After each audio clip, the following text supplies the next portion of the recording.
Are you wanting to take your business to the next level, but wanting to do it in God's timing and in God's way? Well, today we're going to take a look at the story of Nehemiah, one of the greatest leaders in the Bible, on how he was able to take it to the next level. Who is Nehemiah? He was the cupbearer to King Artaxerxes, and a cupbearer is basically the guy who makes sure that the king's wine cup is always full, basically the king's water boy. So he wasn't like a big authority or anything, but his heart was broken over the fact that the walls surrounding Jerusalem where they lived laid in ruins. This was very embarrassing to the people of Jerusalem. It was a disgrace to the Hebrews. Other nations mocked them, and this terrible news just burdened Nehemiah as a citizen of this country. So he knew something had to be done. And so we want to first identify what is the problem, what's holding us back, or what is it that's stirring in us that we want to change. And when there's unrest and dissatisfaction in our lives, that's when we know we're on the brink of making a great change to taking it to the next level. The second thing we want to do to take it to the next level is pray about a solution. I remember when I got news that I was pregnant with our third baby, I was like, oh my gosh, I'm already feeling overwhelmed as it is with the first two. I'm running a big booming business at the same time. Oh God, please help me to be able to balance life, be a fully focused and available mom, and still grow the business at the same time, which is what I felt that God was calling me to do here on this earth. And so in the book of Nehemiah, chapter 1, verse 4, Nehemiah prays and fasts. It's the first thing that he does once he just identified the problem. He said, when I heard these words, I sat down and wept and I mourned for days.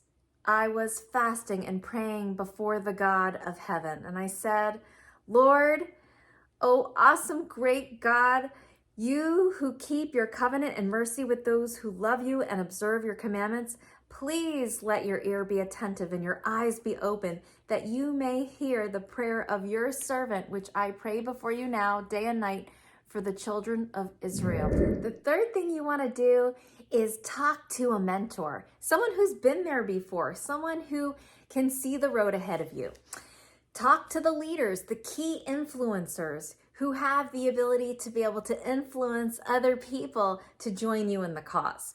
Now, when you're approaching your leader, you don't want to just bring the problem and you don't want to just whine and complain about it. You actually want to always bring a possible solution. Now, of course, you're seeking their mentorship because you're not sure if it's the totally right way, but you want to come with at least some solutions that you've come up with to take it to the next level.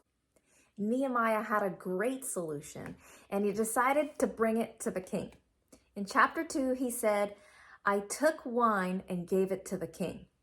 Smart guy. Now, I had never been sad in his presence before. Therefore, the king said to me, why is your face so sad? You're not sick. This is nothing but a sorrow heart. So I became dreadfully afraid and said to the king, may the king live forever. He complimented him. Why should my face not be sad when the city, the place of my father's tombs, lie waste and its gates are burned with fire? Then the king said to me, what do you request? So I prayed to the God of heaven and I said to the king, if it pleases the king and if your servant has found favor in me, I ask that you send me to Judah, to the city of my father's tombs, and that I might rebuild it. He was asking the king if he could get the resources to rebuild the walls of Jericho. Then the king said to me, what do you request? So I prayed to the God of heaven and I said to the king, if it pleases you and if your servant has found favor in your sight, I ask that you send me to Judah, the city of my father's tombs, and that I may rebuild it. Then the king said to me, how long will your journey be, and when will you return? So it pleased the king to send me, and I set him a time.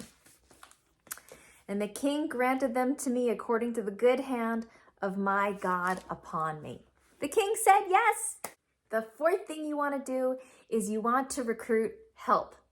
Meet with the team to cast the vision. And in chapter 2, verse 17, Nehemiah goes to the people and he says, "You see the distress that we're in, how Jerusalem lies waste and its gates are burned with fire? Come and let us build the wall of Jerusalem, that we may no longer be a reproach." And I told them of the hand of my God, which has been good upon me, and also of the king's words that he has spoken to me. So they said, "Let's rise up and build." Then they set their hands to this good work. Nehemiah got buy-in from the people. Now, what works really great in the business world before getting buy-in and announcing to the bigger group is to actually go to each individual leader that you're working with and to get buy-in from them on an individual level. We had this change in our company schedule where normally we would meet with the big group as a company once a year, and then we would just meet as a leadership team. Well, due to circumstances, there was a hurricane, the pandemic, lots of other factors, of course, that went into play. It was nobody's fault, but it ended up moving our leadership convention to a date 6 months later, which I knew was going to be slightly detrimental to the team if that's how long it would be for the leaders to gather and get together. So we decided to have a private team leadership retreat instead. And I knew that it would be going against the grain. So I went to each individual leader first, talked to them about it, shared the vision of how great this could be if we spent the time, our own money and resources to be able to do this, how much farther ahead we would be able to be and how much we would be able to accomplish. And so I was able to one by one get each individual's buy-in. So when I announced it to the bigger group, all the leaders were already excited about it, and the bigger group naturally bought into it as well. So far we've talked about 4 of the 5 things in order to take it to the next level. Identifying what's holding you back, praying about the solution, talking to your leaders and mentors, and meeting with your team to cast the vision and get buy-in. But the 5th one is something that is so important to understand right now and up front. And that is, you need to be willing to move forward through the initial resistance. Let's go to chapter 3 of Nehemiah, verse 19, where he had just casted the vision. The team's ready to go. The people are ready to build the wall. And the first thing that happens is the Sanballat, Tobiah, and Geshem heard the news and they laughed at us. They despised us and they said, "What is this thing that you're doing?" Did you know that every great idea goes through 3 phases? The first one is ridicule. I remember when the cell phones first came out. I personally ridiculed it. I personally made fun of the girls that were walking around town, talking on the phone, not paying attention to anything, basically bumping into people because they were so busy on their phones. And I remember making fun of them because I'm like, I would never get one of those. And they were really expensive at the time. And I was like, I could just use a payphone anytime I need on the corner with my 25 cents.